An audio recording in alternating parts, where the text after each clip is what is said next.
Assalamualaikum warahmatullahi wabarakatuh. Kembali lagi di Podren, podcast pesantren, di mana kita bisa sharing, caring, tanpa rarungsing, dan tentunya juga inspiring.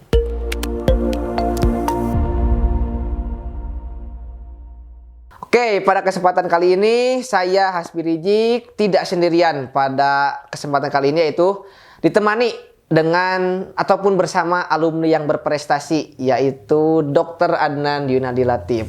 Beliau merupakan lulusan dari Sanawiyah Pesantren Persatuan Islam nomor 31 Banjaran yang lulus pada tahun 2009. Oke. Bagaimana dok kabarnya? Saya manggilnya dokter aja ya. Boleh. Bagaimana dok kabarnya? Alhamdulillah baik. Hasbi gimana kabarnya? Alhamdulillah baik. Iya. Oke, saya ingin mencoba mengupas dan kemudian mencoba untuk menelusuri jejak langkah dokter, utamanya ketika mencoba untuk bersiap-siap terjun di dunia perkuliahan. Dalam artian berarti harus ada persiapan dulu ya. Nah, yang saya ingin tanyakan itu dok, gimana gitu lah, kan kita itu sekolah di pesantren gitu kan, dalam artian pelajaran yang cukup banyak gitu lah, utamanya bagi santri dari pesantren, bagaimana caranya untuk bisa menyeimbangkan gitu dalam mempelajari pesantren, tidak ketinggalan dalam mempelajari pelajaran umum yang tidak ketinggalan gitu, supaya kan pelajaran umum itu bekal untuk SBMPTN ataupun SNMPTN. Nah, caranya bagaimana dok gitu? Oke. Nah, sebenarnya orang-orang yang basicnya pesantren atau santri itu memiliki kemampuan yang lebih hebat daripada orang lain. Kenapa? Karena kita udah biasa belajar banyak dalam artian mata pelajarannya lebih banyak daripada orang biasanya. Nah, di situ tuh ada nilai lebihnya. Nah, contohnya misalkan saya setelah dari Sanawiyah lanjut ke Insan Cendekia Gorontalo. Nah, di sana pelajarannya lebih sedikit walaupun dengan tekanan yang lebih kuat. Tapi kalau orang pesantren kita udah biasa dengan tekanan, biasa dengan jumlah yang banyak.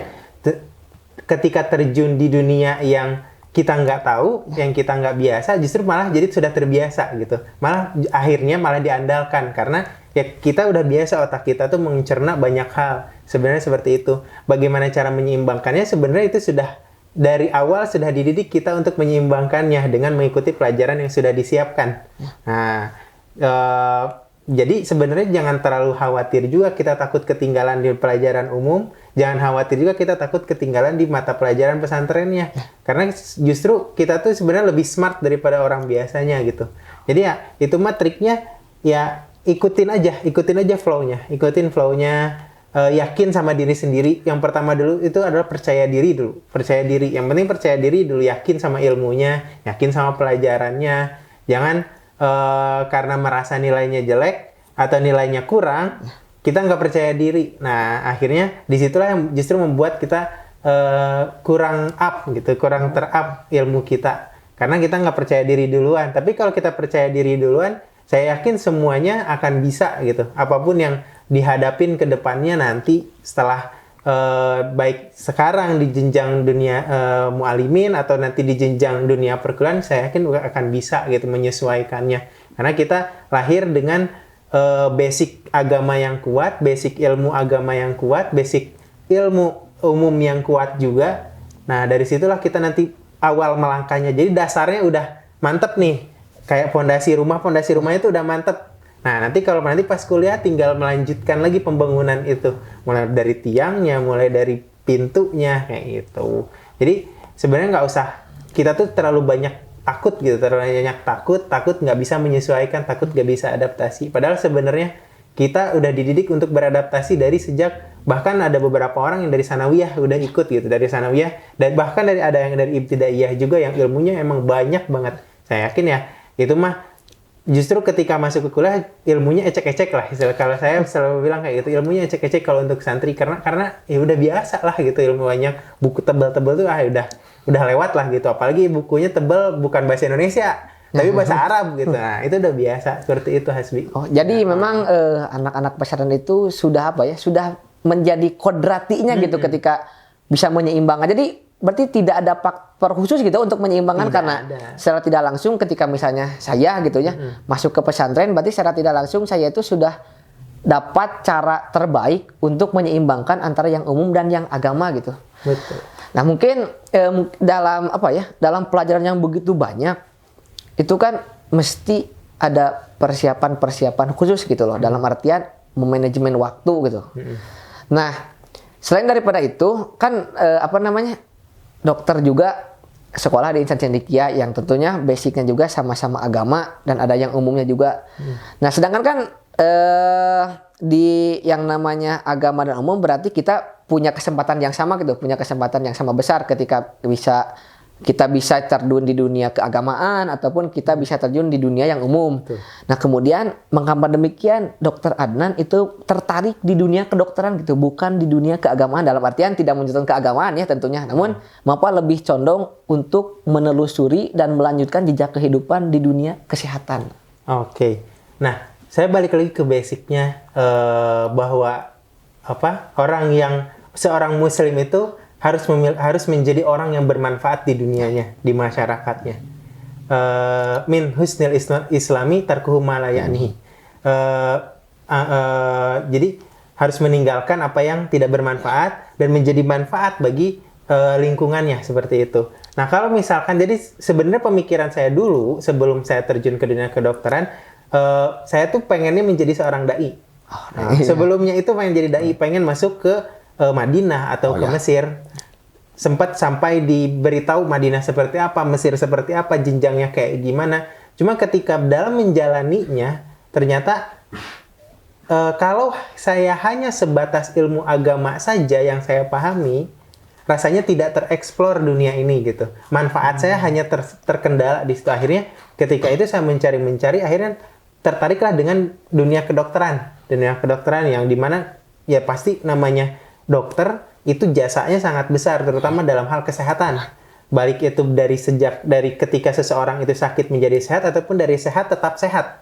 Nah, manfaatnya tuh kayak gitu. Apalagi kalau dokter ditambah basic agamanya kuat, wah, disitulah amazingnya gitu. Ketika itu saya tertarik, wah, ternyata dunia ini akan lebih luas kalau kita hanya tidak terfokus pada satu bidang.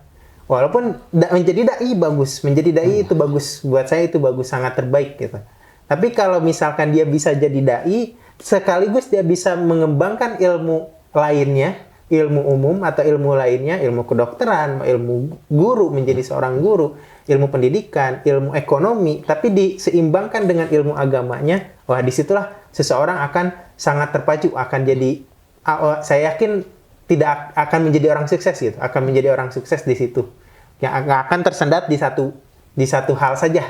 Karena dia punya basic yang kuat, basicnya kuat. Nah, ini yang saya bilang kenapa ilmu agama itu jadi basic. Ilmu agama itu basic dari semua ilmu dulu. Karena ketika kita mempelajari ilmu, saya menemukan bahwa apa yang dijelaskan ketika di pesantren, apa yang ada di dalam Al-Quran, apa yang ada di dalam hadis, justru di ilmu kedokteran itu muncul juga. Banyak sekali ketika misalkan contoh orang membedah. Membedah itu ternyata bagaimana bahwa Allah sudah menciptakan orang dengan sebaik mungkin. Nah, ketika kita membedah seseorang atau ketika membuka bagian dalam seseorang, ternyata susunannya sangat perfect gitu. Walau sebagaimanapun orang itu memiliki kekurangan dalam hal secara medisnya, tapi ketika kita tahu dasarnya bahwa setiap orang itu dibentuk menjadi orang menjadi orang yang dengan bentuk yang sempurna. Nah, disitulah kita tahu ketika ternyata seperti ini loh bentuk sempurna yang Allah sudah ciptakan gitu. Dari mulai otak, dari masuk kepala sampai kaki, ya itu yang sempurna gitu. Nah, itulah ketika basicnya kuat dan ditambah ilmu pengembangannya kuat juga. Nah, disitu akan menjadi ternyata seperti ini. Kenapa kita semakin yakinlah kita dengan agama Islam yang kita anut gitu. Semakin yakin dengan agama kita, semakin lancar pula ilmunya. Balik lagi, prinsip dasar. Ihfazillaha yahfazka. Ihfazillaha yahfazka. Jagalah Allah, maka Allah akan menjagamu. Nah, yang dijaga itu apa? Tidak hanya jaga agamanya saja, tapi menjaga ilmu yang sudah diberikan. Kalau udah menjaga ilmu yang sudah diberikan, Allah akan menjagamu dari segala penyimpangan-penyimpangan, menjagamu dari segala, karena nanti kalau udah di dunia nyata itu banyak sekali penyimpangan yang terjadi yang baik secara nyata ataupun secara halus kayak gitu. Jadi kalau masalah balik lagi pertanyaan masalah persiapan, masalah kenapa sih jadi saya kedokteran itu karena kita saya ingin mengembangkan ilmu yang tidak hanya dasarnya, tapi yang ingin menjadi ada ilmu pengembangan yang manfaatnya dari dua sisi, dari sisi agama dan dari sisi duniawi, seperti itu. Oh, jadi memang apa namanya? Kita pun harus bisa mengenal diri gitu. Jangan memaksakan di dalam agama kalau memang kemampuan kita di dunia luar gitu loh. Jadi memang agama itu bagus, tapi penyeimbangan dalam keagamaan itu yang lebih penting gitu kan, karena manusia itu kan kata Nabi itu kan khairun nas anfa'uhum linnas gitu. Sebaik-baik manusia adalah yang bisa bermanfaat bagi yang lainnya. Nah, kemudian kan dokter memilih kedokteran itu sebagai apa ya? Sebagai meneruskan perjalanan hidup setelah lulus di insan cendekia. Nah, bagaimana gitu caranya? Mungkin bagi teman-teman semua itu bertanya-tanya gitu loh, ketika apa namanya? Ketika saya tidak bisa panceg, tidak bisa cicing di satu pilihan gitu loh. Dalam artian kita sering terganggu atau terdistraksi oleh hal lain. Misalnya kelas 10 saya mau jadi dokter, kemudian kelas 11 saya mau jadi teknisi pesawat terbang, kelas 12 saya mau jadi apa. Nah, bagaimana bisa menetapkan atau menguatkan dalam pilihan yang kita pilih gitu, karena mungkin untuk melawan distraksi atau gangguan-gangguan itu. Nah, itu seperti apa? Oke. Nah, kalau dalam hal seperti itu, knowing yourself, tahu diri sendiri, tahu dulu dirinya kayak gimana, limitasinya kayak gimana, karena manusia itu semuanya punya limitasi, ya, ada batasnya. Ada orang yang ahli dalam bidang olahraga tapi tidak ahli dalam bagian matematika, fisika. Tapi ada juga orang yang ahli dalam matematika, ahli dalam fisika, tapi dia justru dalam olahraga memble gitu. Nah, stamina-nya kurang. Atau ada orang yang dia dalam hal seni, musik atau menggambar dia bagus sekali gitu. Bagus sekali, tapi dalam bidang lain dia justru nggak ada kelebihannya sama sekali, jadi standar. Nah, disitulah kita knowing yourself itu. Jadi harus mengetahui potensi kita tuh kayak gimana gitu. Kita tuh lebih potensi mengarahnya kemana.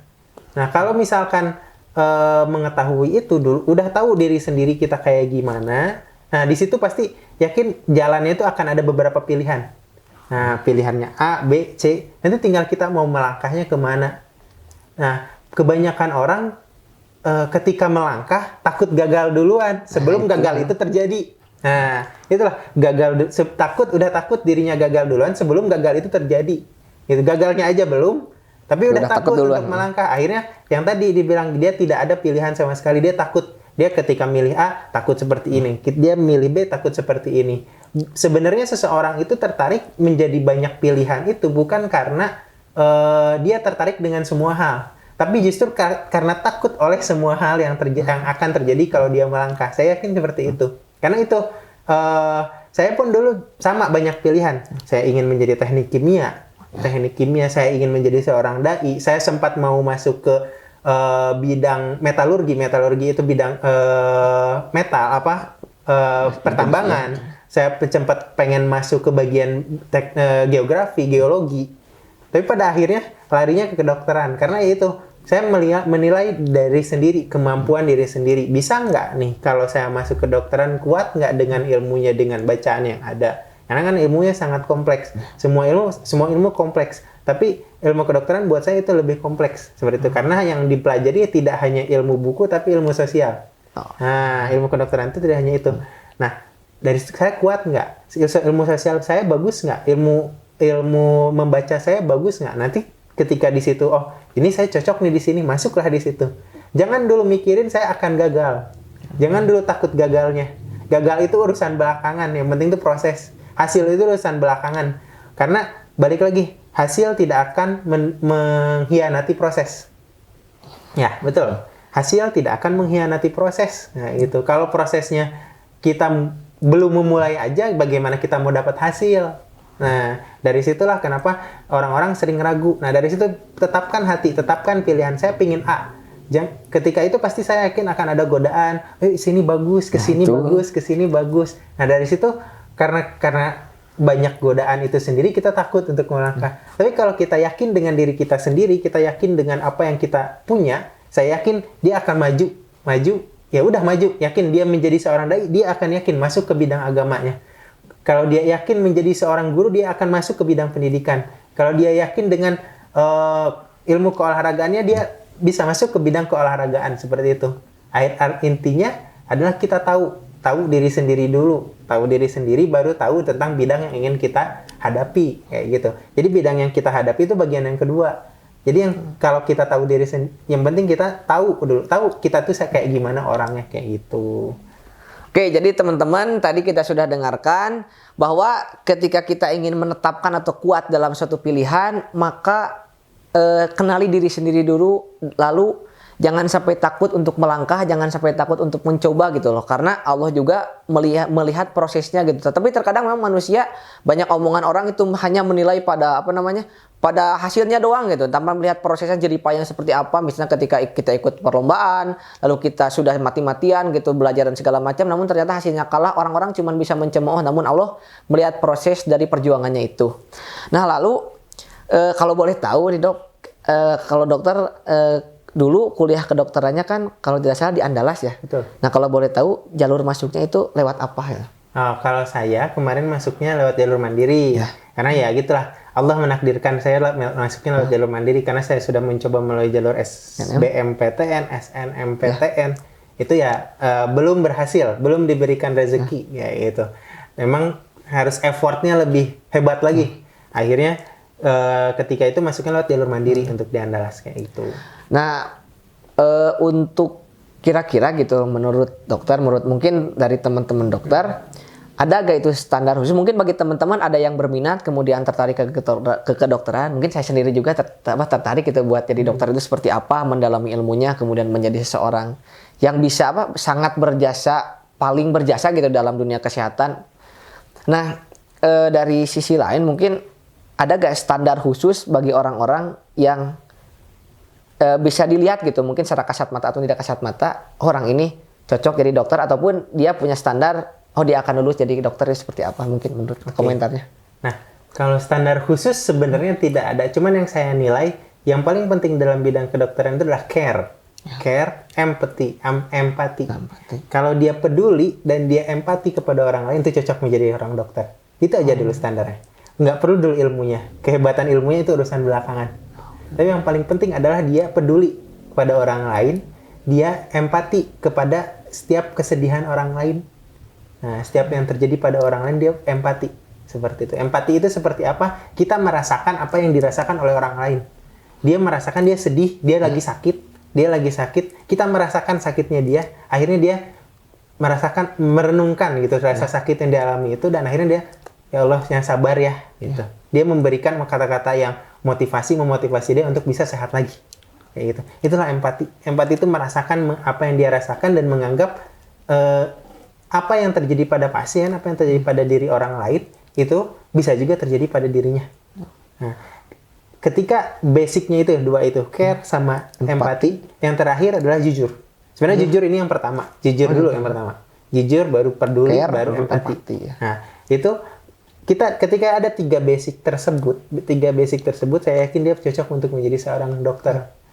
Kalau dia seorang yang memiliki kelebihan di dalam bidang yang lain, tapi dia memiliki kelebihan di bidang ilmu, tapi dia kurang care sama orang lain, kurang mengerti apa yang diinginkan oleh orang lain, atau kurang agak cuek orangnya, itu mungkin agak menurunkan. Maksudnya dalam artian ya itu belum terlalu cocok. Tapi bisa, karena ilmu care, ilmu empati, ilmu jujur itu tidak hanya ilmu dasar. Itu bukan ilmu dasar, tapi ilmu yang berkembang. Dalam artian kalau kita misalkan awalnya nggak care, bisa aja ketika masuk ke dokteran dia menjadi orang yang care. Seperti itu. Tapi dasarnya adalah di tiga hal tersebut. Kalau ada dasar di tiga hal tersebut, saya yakin dia menjadi seorang tenaga kesehatan apapun, mau itu dokter, mau itu perawat, mau itu bidan, mau itu seorang farmasi, saya yakin dia akan cocok di bidang itu, karena itulah yang utama gitu. Yang utamanya di situ, karena kita justru sama kayak sales, dokter itu sama kayak sales. Kita harus bisa meyakinkan orang bahwa kita bisa menyembuhkannya. Nah, kalau kita bisa karena dokter itu bukan hanya obatnya saja yang bikin orang sehat, tapi omongan dia yang bikin orang sehat. Motivasi dia yang bikin orang sehat.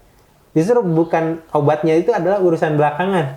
Tapi kalau kita yakin, Bu, ini obat untuk ibu, ini insya Allah ibu bisa sehat dengan obat ini. Ini insya Allah cocok. Nah, ibu minum teratur ya. Yang penting ibu minum teratur, insya Allah dalam 3 hari atau dalam 5 hari ibu sehat. Kayak gitu. Dengan yakin dia ngomong seperti itu, saya yakin pasiennya akan merasa tenang. Nah, karena yang ingin diharapkan pasien itu kan sembuh. Sembuh. Ketika minum obat itu terasa ada sembuhnya gitu. Tapi kalau misalkan dokternya ragu-ragu, memberikan obatnya ragu-ragu, mau ngasih obat A atau ngasih obat B, atau ngomongnya nggak pede, nah disitulah pasien akan ragu-ragu juga. Ini dokternya bener nggak sih? Oh iya. Ini dokternya ngobatinnya bener nggak obatnya? Kok kayak ragu-ragu gitu? Nah itulah. Jadi dokter itu kayak sales sebenarnya jatuhnya. Nah gimana sales itu bisa bekerja? Dia harus tahu apa keinginan konsumen. Nah, dokter pun harus tahu keinginan pasien yang tadi saya bilang ya. Nah, makanya balik lagi, gimana kita tahu? Ya, kita harus care dulu sama orang lain. Kita harus peduli dulu sama orang lain. Kita harus empati dulu sama orang lain. Nah, kita harus tahu karakter orang lain. Karakter orang yang kita ajak ngomong itu kayak gimana? Ini karakternya apakah seorang yang memiliki pendidikan yang tinggi atau pendidikannya standar, atau dia orangnya jutek, atau dia orangnya sangat ramah. Nah, itu beda-beda penanganannya. Disitulah kalau kita punya dasar care, empati, dan jujur, saya yakin semua pasien akan suka sama dia. Kayak gitu sih, yakin. Apalagi dengan cara ngomongnya interaktif, ngomongnya, ibu kemarin ibu pucat, sekarang ibu nih udah gelis, kan udah nggak pucat lagi, pucatnya udah hilang lah, udah bagus lah, insya Allah ini mah 2 hari 3 hari lagi sehat lah, orang pulang ibu tong dirawat deh. Nah itu kan motivasi itu dia, seneng ternyata kita membaik gitu. Udah kata dokternya kita udah membaik, dari situ senang, akhirnya meningkatkan secara medis, dia akan meningkatkan sistem imun meningkat, secara psikologisnya meningkat, akhirnya fisiknya meningkat juga, karena itu saling berkesinambungan. Kayak gitulah contoh kalau orang yang care, empati, dan jujur. Kayak gitu. Ya, jadi mungkin untuk saya simpulkan, jadi untuk jadi dokter itu tidak hanya punya ilmu yang banyak, tidak punya pengetahuan yang luas, tapi juga rasa rasa kepedulian, rasa saling tanggung rasa, dalam artian orang lain rasakan, kita juga rasakan, itu mesti kita rasakan. Tapi memang mungkin stigma orang-orang kepada orang yang mohon maaf, kepada orang-orang yang berilmu, kepada orang-orang yang dikatakan yang punya prestasi yang tinggi, itu terkadang orang-orang menstigma bahwa orang itu ya kutu buku, dia gak bisa berteman segala macam ya. Itu mungkin stigma yang mesti dibenarkan gitu ya, karena memang banyak terjadi di kalangan, mungkin kalangan santri, mungkin kalangan masyarakat seperti itu. Ya, betul. Nah, kembali lagi di dunia perkuliahan, nah kita kan bersekolah di pesantren gitu. Kemudian di kuliahan itu kan mohon maaf gitu, tidak hanya orang Islam saja, dalam artian orang non Muslim juga itu ada berkuliah di sana. Nah, bisa lingkungan apa gitu yang berbeda antara pesantren di IC juga itu merupakan sekolah yang basicnya pesantren, kemudian dengan di kuliahan yang memang itu sudah dalam spektrum yang sangat luas, dalam artian sudah sangat sudah sangat semua orang, sudah sangat majemuk sekali lah gitu, baik dalam segi agama, ras segala macam. Nah itu kalau boleh tahu dokter memandangnya seperti apa gitu, lingkungan yang berbeda itu, dan kemudian bagaimana kita bisa survive di lingkungan yang mungkin berbeda, yang sangat signifikan perbedaan itu. Oke.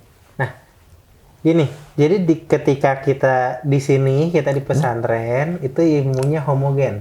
Ya. Homogen itu artinya semua sama. Semua pemikirannya sama. Yang secara ideologi, secara dasar itu sama. Tapi kalau kita udah masuk ke dunia perkuliahan itu kayak hutan. Kayak hutan, banyak simpangnya. Banyak belok-beloknya. Karena di situ masuk berbagai ideologi baru yang mungkin kita nggak pernah dengar, atau kita pernah dengar tapi dulu nggak care, itu nggak peduli karena kita nggak menghadapinya. Tapi ketika di dunia tersebut itu menghadapinya. Nah, itulah dunia perkuliahan, saking sangat ribet, sangat kompleks. Nah, kita harus survive nih. Nah, kita harus survive di dunia tersebut. Gimana nih cara survive di dunia heterogennya? Satu, yang pertama adaptasi dulu. Kita harus tahu field-nya kayak gimana, lapangannya kayak gimana, cara main orang kayak gimana. Karena ketika terutama orang-orang yang tahun pertama nih, tahun pertama tuh banyak orang yang menarik-narik, yang jadi sini bagus, ke sini bagus, ini ilmunya, ini tentang ini. Apalagi dalam hal agama. Kan banyak tuh cabangnya tuh, banyak yang ada yang ke arah kanan, ada yang ke arah kiri, ada yang ke arah tengah. Banyak haluan-haluan. Kalau udah keluar dari dunia pesantren itu pasti banyak yang menarik-nariknya. Nah, baik yang benar ataupun yang sesat. Nah, di situ kita harus survive. Di mana survive-nya? Justru survive-nya itu bukan di dunia perkuliahannya dulu.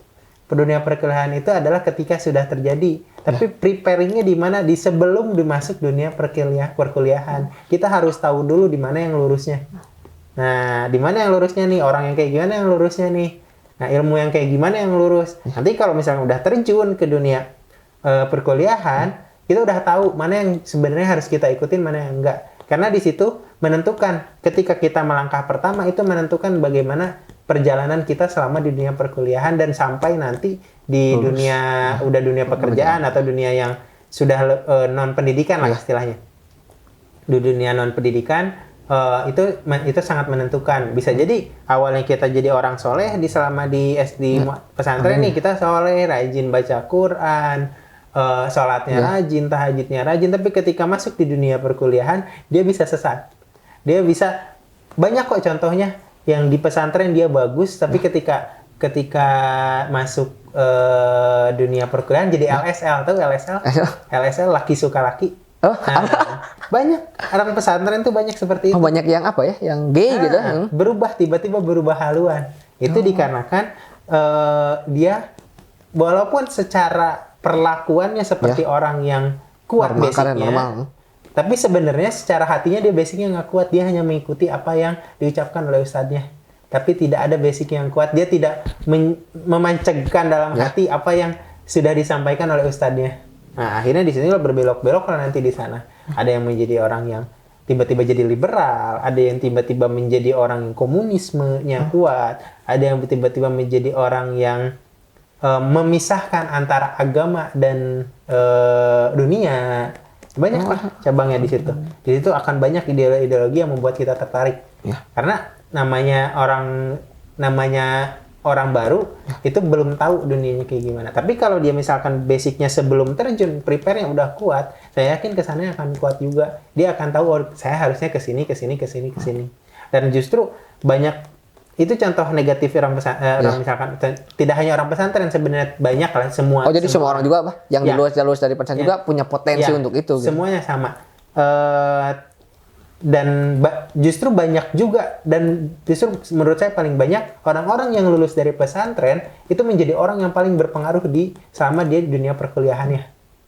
Nah, kenapa? Karena basic, balik lagi. Dia punya basic nih, basicnya kuat nih. Tapi ketika terjun di sana, dia udah tahu dia harus kayak gimana. Nah, ketika basicnya kuat, dia bakal justru jadi orang yang berpengaruh banyak sekali. Banyak banget yang justru ilmu-ilmu dia di pesantren dia bikin jadi orang gaul dalam artian gaul dengan cara yang benar, akhirnya menjadi ketua BEM, akhirnya menjadi orang yang berpengaruh selama di perkuliahan tersebut. Banyak, tidak hanya contoh-contoh negatif saja, dalam artian tergantung kita nih, balik lagi ke diri kita. Menurut kita kuat nggak, kita basicnya udah bagus nggak?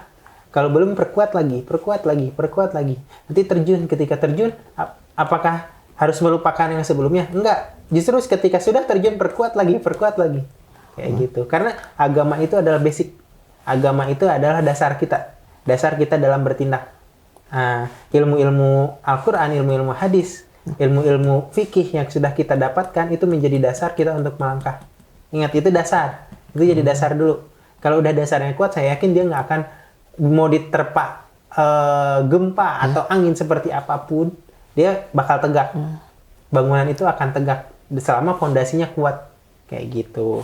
Nah, balik lagi nih. Jadi ketika kita menghadapi dunia heterogen, dunia yang sangat heterogen banget saya bilang banget, karena di situ kita banyak perubahan. Seseorang bisa berubah maju mundur ilmunya. Perlakuannya maju mundur juga, bisa jadi tiba-tiba jelek, tiba-tiba baik lagi, jelek, baik lagi, banyak. Nah, di situ kita perkuatlah basic. Ikuti kajian-kajian yang sesuai dengan keilmuan agama yang benar gitu. Kajian yang benar, jangan yang aneh-aneh. Ikuti kajian sebagai dasar ilmu untuk kita reminder terus nanti insya Allah dalam hal kegiatan insya Allah akan lancar-lancar aja. Kayak gitu.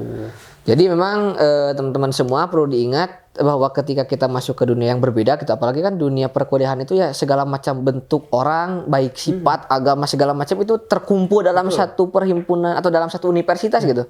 Nah, jadi alangkah tepatnya gitu loh, ketika kita belajar di pesantren, ketika kita masuk ke dunia perkuliahan, kita bisa memilih pada jalan yang tepat gitu, sesuai dengan dasar kita di pesantren yang kuat. Apalagi ketika teman-teman sekolah di Tsanawiyah 3 tahun, kemudian di Mu'alimin 3 tahun, menjadi 6 tahun, dalam artian ya itu menjadi suatu harapan besar gitu bagi semua orang bahwa punya basic agama yang sangat-sangat kuat. Apalagi 6 tahun diterpa dengan beberapa pelajaran agama yang memang itu menjadi secara tidak langsung menguatkan kita gitu loh. Secara tidak langsung akan jadi ini komen di dalam hati kita, karena ketika dia diajak berbelok, dia akan tahu hati itu akan ngomong gitu, dia tuh akan ngomong, dulu saya diajarin nggak kayak gini, dulu saya nggak diajarin, dia bakal ada gitu. Nah tinggal balik lagi kita mampu atau melawan atau enggak keinginan, antara keinginan luar, tarikan orang luar dengan hati kita. Nah itu karena kalau orang pesantren itu punya kelebihan, kalau dia diajak ke arah yang nggak bener, dia tuh suka ada aja nggak tenangnya gitu. Nggak tenangnya tuh kerasa gitu. Ada bisikan di naluri gitu, ada yang benar. Itu gitu. Sudah diajarkan dari ada yang 3 tahun, ada yang 6 tahun, ada yang 12 tahun. Nah, udah pasti udah mateng lah istilahnya, udah mateng, walaupun dia ilmunya misalkan ketika di pesantren dia nggak hafal-hafal atau dia nggak inget-inget, tapi saya yakin ketika diulang itu akan terpatri di dalam hatinya, yang itulah yang membuat dia nggak tenang tadi. Nah, akhirnya disitulah kenapa saya bilang basicnya. Nah, itulah tadi ketidaktenangan itulah yang akan membawa dia ke jalan yang benar kayak gitu. Oke, tadi kita sudah bisa mendengar teman-teman dari Dr. Adan bahwa memang lingkungan yang berbeda itu memaksa kita untuk bisa menguatkan apa yang telah kita pelajari sebelumnya gitu loh. Apalagi terkait agama, kemudian terkait kehidupan lainnya yang memang ketika sudah berbeda, maka apakah kita akan mengikuti perbedaan yang salah atau perbedaan yang memang bisa benar gitu. Nah kemudian kalau boleh tahu, Dok ikut organisasi gak di perkuliahan? Oh ikut kompetisi juga atau apa lomba atau apa? Juga. Nah, mungkin ini bisa menjadi suatu tips bagi rekan-rekan semua yang masuk di dunia perkuliahan. Nah, apakah bagus atau tidak menurut pandangan dokter ketika kita ikut organisasi ataupun ikut kompetisi, namun kita pun harus ada perkuliahan yang mesti dijalani? Itu komentarnya bagaimana? Mungkin memang mata pelajaran ataupun mata kuliah yang ada di dunia perkuliahan itu sangat berbeda erat dengan pelajaran-pelajaran yang ada di pesantren, utamanya kita di Mu'alimin gitu loh, baik dari segi guru ataupun dosennya. Nah, apakah bagus atau tidak? Nah, komentarnya seperti apa, Dok? Ya, apa yang kita hadapi secara organisasi, mengikuti organisasi, ngikutin lomba, itu bagus banget malah. Maksudnya bagus banget. Dalam artian itu sangat manfaatnya banyak. Manfaatnya satu di satu sisi kita berprestasi, di satu sisi kita aktif mengikuti kegiatan-kegiatan keorganisasian, tapi di sisi lain kita banyak mendapatkan relasi setelah kita lulus nanti. Kadang kita akan sulit berinteraksi dengan senior kita kalau kita nggak ikut organisasi atau ikut lomba-lomba. Tapi kalau misalkan kita ikut lomba, apalagi lombanya sampai nasional, ikut organisasinya sampai nasional, kita bakal dapat banyak relasi, hubungan-hubungan dengan orang lain, kita belajar berhubungan dengan orang lain, kita belajar ilmu dari orang lain yang kita justru nggak akan dapetin ketika kita kuliah gitu, ketika pesantren kita nggak dapet ilmu-ilmu sosial, ilmu-ilmu yang hanya didapatkan dari pengalaman orang lain, berdasarkan pengalaman orang lain, yang nantinya itu manfaat, yang tambah silaturahmi, manjangin silaturahmi, manfaatnya akan terasa terutama ketika udah lepas dari dunia perkuliahan. Karena pasti kita setelah lulus kuliah pengen kerja. Ketika pengen kerja, yang paling mudah jalur paling mudah kita masuk ke dunia pekerjaan itu adalah relasi. Nah, kalau kita punya relasi yang kuat, gampang-gampang aja kerja mau di mana aja, asalkan dengan kita memang basicnya yang kuat ya. Maksudnya dia punya kemampuan yang kuat juga, yang bagus juga. Nah, jadi manfaatnya sebenarnya banyak. Apakah pusing ketika kita ngikut organisasi, kita ngikut lomba, kita harus kuliah harus bagus juga? Pusing ya, pusing pasti. Itu resikonya. Pusing itu pasti gitu maksudnya. Tapi kalau kita enjoy menghadapinya, enjoy juga apa yang kita dapatkan gitu hasilnya. Iya, nyantai-nyantai aja. Justru jadi fun tersendiri, dalam artian ya kuliah udah pernah, akhirnya lomba dan organisasi inilah menjadi sampingan, istilahnya sampingannya. jadi sampingan, akhirnya jadi ada distraction dalam artian untuk melepas kepenatan yang sudah dihadapi di kuliah, kita harus ngikutin hal-hal seperti itu. Apalagi ilmunya banyak. Kan istilahnya kalau mahasiswa itu nanti ketika teman-teman masuk di tahun pertama akan dibilang mahasiswa adalah agent of change. Oh, iya, Agen perubahan. Mahasiswa adalah agen perubahan. Mahasiswa merupakan tidak hanya berperan secara ilmu saja, dia mahasiswa beda dengan siswa. Jadi mahasiswa itu beda dengan siswa. Pasti banyak yang bilang kayak gitu. Mahasiswa itu berperan tidak hanya di dalam ilmu pribadinya saja, tapi dia harus sudah mulai berperan untuk masyarakat. Nah, makanya mahasiswa banyak tuh yang kita mengikuti aspirasi demo kayak gitu. Demo yang dalam artian demo yang benar ya. Demo yang benar. Yang positif, mengkomentari pemerintah, mengkritik pemerintah, memberikan solusi. Nah, bagaimana kita pengen bisa ikutan yang kayak gitu? Ya, jadi masuk organisasi atau kita ikutin lomba. Contoh, saya alhamdulillah kemarin selama saya kuliah saya ngikutin lomba Fahmil Quran, bagian dari bidang MTQ. Gitu tuh, bagian dari bidang MTQ. Alhamdulillah lolos sampai nasional. Nah, itu tuh dari mana sih dapat ilmunya? Ya, sebenarnya ilmunya di sana tuh cuman mengulang saja. Ilmunya dari mana? Dari sanawiyah. Waktu dari sanawiyah, dari aliyah, waktu di insan cendekia, ilmunya dari sana. Kita cuma ngulang-ngulang aja baca, oh ini pernah dipelajari nih, ini. Ya itu, dalam artian lomba itu adalah pengembangan diri saja, gitu. Pengembangan diri tambah untuk relasi juga. Karena sampai sekarang saya punya relasi dari teman-teman dari, ada kemarin dari Unsri, saya pernah ketemu dari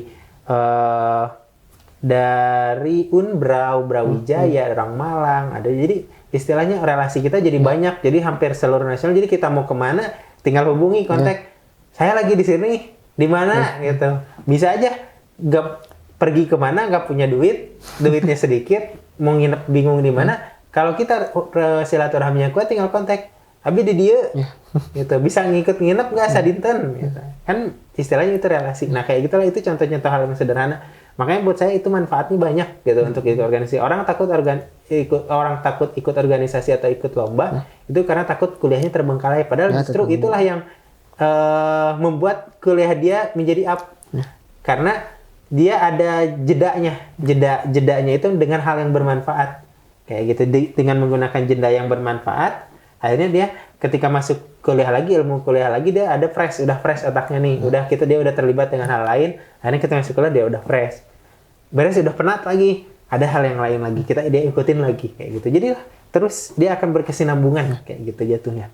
Nah, makanya saran saya untuk teman-teman yang akan masuk ke dunia jenjang perkuliahan, tetap ikut organisasi, tetap ikut lomba, gitu. Usahakan ikut, karena dari situlah kita akan dapat banyak ilmu yang kita pelajari selama kita belajar di SKS-nya gitu, sesuai SKS-nya kayak gitu.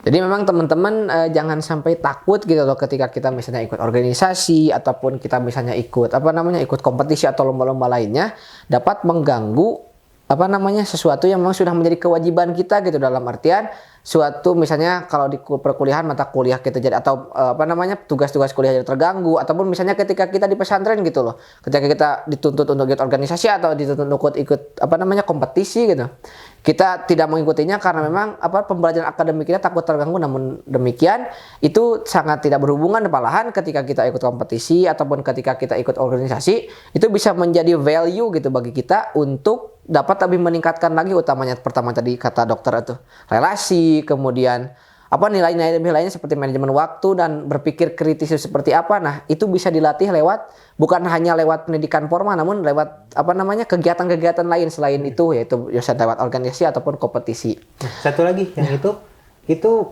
good for your CV. Oh iya. Buat CV kalian tuh bagus gitu. Kalian masuk organisasi, kalian ikut lomba, itu bagus untuk CV. Karena kalau misalkan nih contoh, karena kan dalam CV itu ada pengalaman kerja, pengalaman berorganisasi, prestasi. Nah, itu menjadi poin lebih untuk HRD untuk menilai bahwa dia bisa nggak dalam tekanan kerja yang ada. Nah, kalau misalkan dia organisasinya sedikit, prestasinya ikut lombanya sedikit,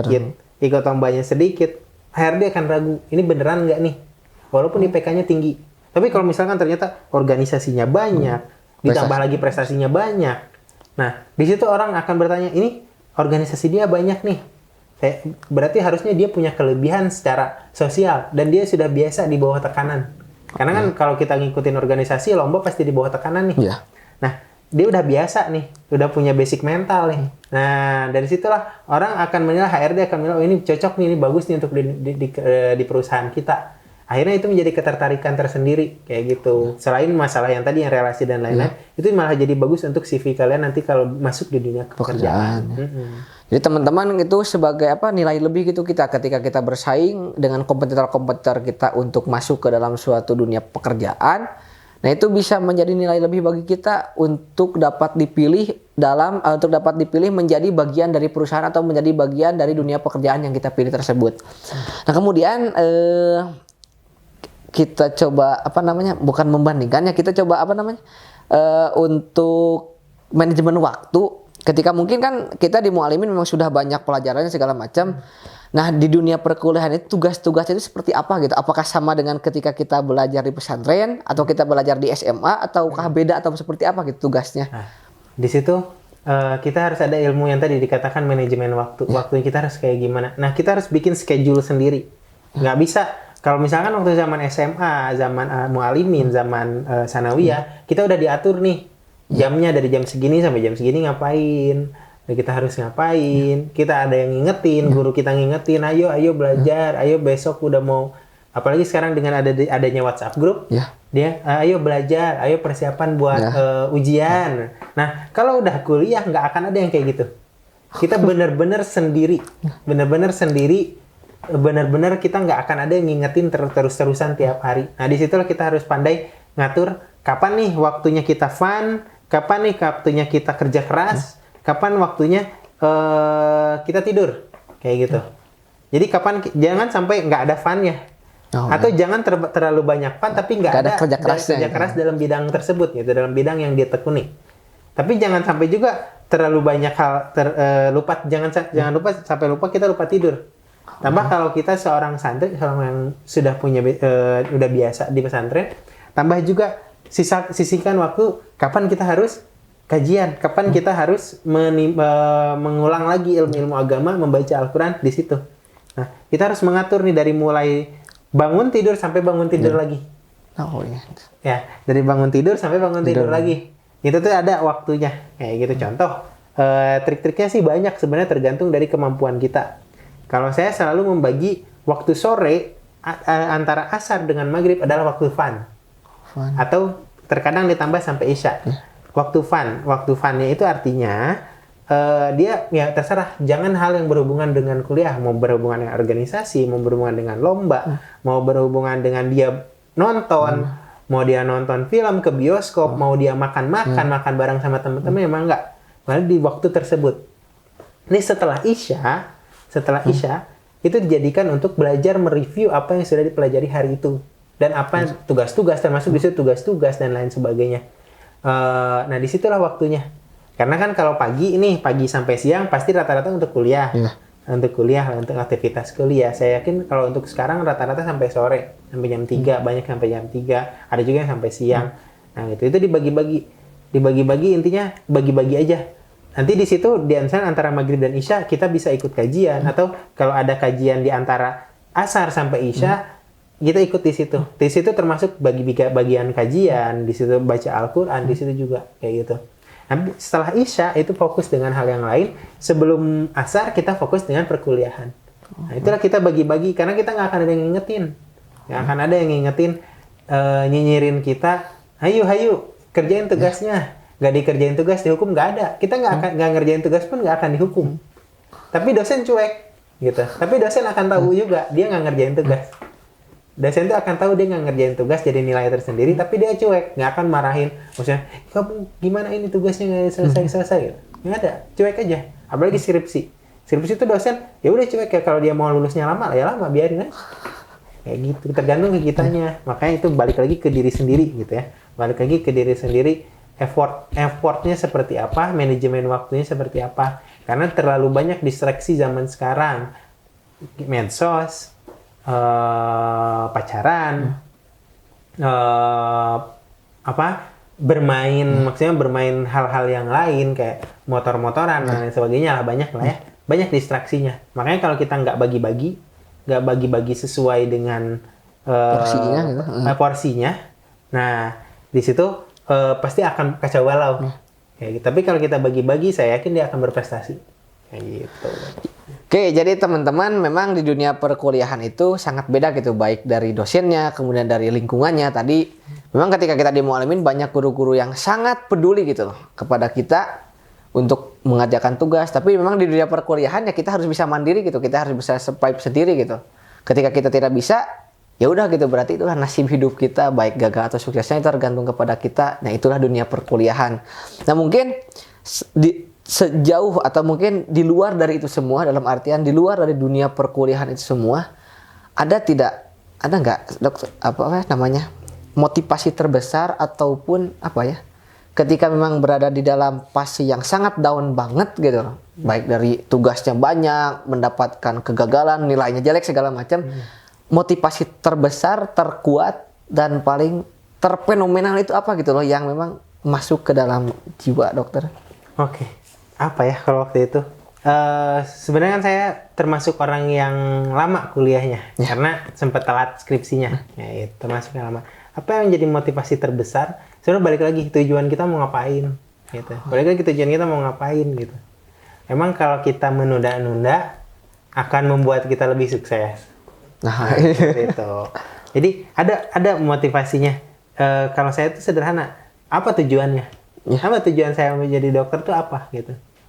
Mau ngapain nih jadi dokter ini, mau ngapain, balik lagi. Jadi istilahnya kalau sudah penat balik lagi ke awal.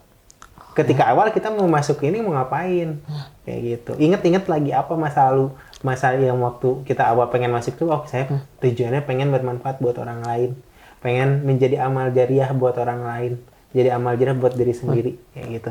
Nah, balik lagi, oh ya udah, kalau seperti itu ya nggak boleh dilama-lamain. Nah, walaupun masalah lulus atau enggak, lama waktu lulus atau enggak itu bukan masalah besar dalam artian ya mah enggak, itu mah jalan masing-masing istilahnya, jalan masing-masing. Kalau lulus tepat waktu ya alhamdulillah, kalau enggak ya mah enggak gitu, alhamdulillah juga. Yang penting lulus intinya, yang penting lulus lah, yang penting lulus gitu. Nah itu nggak masalah, kalau buat saya pribadi itu tidak masalah. Yang paling penting adalah ketika kita down, kita mengingat apa yang awal pengen masuk tuh pengen ngapain, kayak gitu. Yang kedua, motivasi yang kedua ya orang tua, jelas. Orang tua. Kalau kita makin lama, pengeluaran orang tua makin banyak. Tega nggak? Kan kayak gitu. Sederhana kan? Sebenarnya sederhana. Jadi nggak usah bikin ribet-ribet lah. Gitu. Pengeluaran orang tua makin banyak. Kitanya tega atau enggak? Nah, kalau kitanya nggak tega, ya udah lulus cepat. Gitu. Kalau misalkan dia, oh ya saya mah udah sendiri, mandiri, pakai uang sendiri, ya mah enggak. Itu mah urusan sendiri. Kayak gitu. Artinya, balik lagi motivasi dasar yang paling kuat adalah mau ngapain kita masuk menjadi seorang dokter, mau ngapain kita masuk menjadi seorang pendidik di ilmu bidang pendidikan, atau mau ngapain di bidang agama dan semua bidang yang lainnya. Mau ngapain nih masuk di situ? Mau jadi apa ke depannya? Karena kan kuliah itu sementara. Sementara nggak akan, yang paling lama itu adalah kerja. Kita mau jadi ngapain, kayak gitu. Untuk setelah kuliah justru yang paling penting, kayak gitu. Nah, disitulah motivasi terbesar saya tuh ya udah, apa saya mau ngapain? Saya mau ngapain nih jadi dokter? Akhirnya ingat, oh iya kemarin jadi dokter motivasinya ingin manfaat buat orang lain. Akhirnya di situ mulai terkuat motivasi lagi secara bertahap ngerjain lagi, akhirnya lulus, kayak gitu. Nah, di situ yang paling penting gitu loh kalau motivasi. Selain balik lagi, kita harus ngebanggain orang tua yang udah ngedidik kita dari lama, kayak gitu. Balik lagi kayak gitu, kira-kira seperti itu gambarnya. Jadi memang motivasi yang menguatkan Dokter Adnan mungkin dalam menghadapi tugas yang begitu banyak, dalam menghadapi hafalan yang begitu banyak, dalam menghadapi bacaan-bacaan yang begitu kompleks gitu. Dua motivasinya, yang pertama tujuan kita terjun dalam dunia itu seperti apa. Kemudian yang kedua, orang tua kita akan dibanggakan seperti apa kita, apakah kita akan mengecewakan orang tua ataupun akan membanggakan orang tua. Oke teman-teman, untuk sesi podcast kali ini dapat kita cerna dan dapat kita simpulkan, oleh saya simpulkan bahwa yang pertama tadi ketika kita terjun di dunia mu'alimin, utamanya di dunia kepesantrenan, itu begitu banyak mata pelajaran yang mesti kita tempuh, yang mesti kita hadapi, yang mesti kita kerjakan. Namun ternyata untuk manajemen waktu, untuk membagi antara pelajaran umum dan pelajaran pesantren, itu secara tidak langsung merupakan faktor alamiah ketika kita terhasrat untuk masuk ke pesantren. Nah, itulah faktor alamiah kita untuk bisa menyeimbangkan antara pelajaran umum dan pelajaran pesantren. Namun tentu tidak ada orang yang tidak punya waktu. Semuanya oleh Allah kasih waktu 24 jam. Ya segitu-gitunya waktu, bukan tidak ada waktu, namun tidak menyempatkan, dalam artian dia menunda-nunda ataupun dia malas dan segala macam gitu loh. Nah, kemudian terhadap kekuatan atau kepancegan kita gitu loh kepada teman-teman rekan-rekan yang mungkin akan segera terjun ke dunia perkuliahan, utama dari kelas 12, itu ketika dihadapkan banyak pilihan, bukan pilihannya yang banyak, tapi kita yang memang tidak percaya diri, namun kita tidak berani untuk mencoba terjun ke dalamnya, sehingga banyak pilihan yang memang kita tidak memilih salah satu di antara kebanyakan pilihan itu. Akhirnya kita tidak mau mencoba dan gagal sebelum mencoba. Nah, itu merupakan dan tadi Dokter Adnan sebutkan, itu merupakan suatu hal yang memang suatu hal yang konyol gitu, suatu hal yang salah. Mengapa demikian? Karena kita sudah takut namun kita belum mencoba. Lalu bagaimana ketika kita mencoba? Itu merupakan jalan kita, itu merupakan takdir yang Allah turunkan kepada kita, itu mungkin merupakan tiket kita ke surga lewat takdir itu gitu, lewat kegiatan atau lewat pilihan kita itu. Nah, kemudian untuk hal-hal lainnya, di dunia perkuliahan memang sudah sangat beda dengan di dunia kepesantrenan, apalagi di dunia SMA itu dunia yang homogen, yang semuanya sama, dalam artian pemikirannya sama, tujuannya sama. Tapi ketika di dunia perkuliahan itu banyak sekali distraksi, banyak sekali gangguan-gangguan, baik secara agama, gangguan-gangguan baik secara sosial dan segala macamnya. Itu mesti kita kuatkan, dan alhamdulillah gitu loh, kita belajar di pesantren, kita menempatkan diri di pesantren yang sudah memiliki dasar agama yang kuat. Ketika kita masuk di dunia yang sangat berbeda itu, kita bisa mengontrol diri kita untuk mampu membedakan atau untuk mampu memisahkan diri kita terhadap hal-hal yang baik dan benar. Terima kasih kepada Dokter Adnan yang sudah menyempatkan waktunya untuk berbagi, sharing yang mudah-mudahan ini inspiring bagi rekan-rekan semua, utamanya bagi kelas 12 yang akan segera menginjak dunia perkuliahan. Nantikan episode-episode Podtrend selanjutnya dengan bintang tamu yang tidak kalah kece dan menarik. Silakan bagi teman-teman yang punya rekomendasi bintang tamu ataupun ingin rekomendasi bintang tamu untuk menuliskannya di kolom komentar di bawah. Pamit undur diri, saya Hasbi Rijik dan saya Adnan Yunadi Latif. Assalamualaikum warahmatullahi wabarakatuh.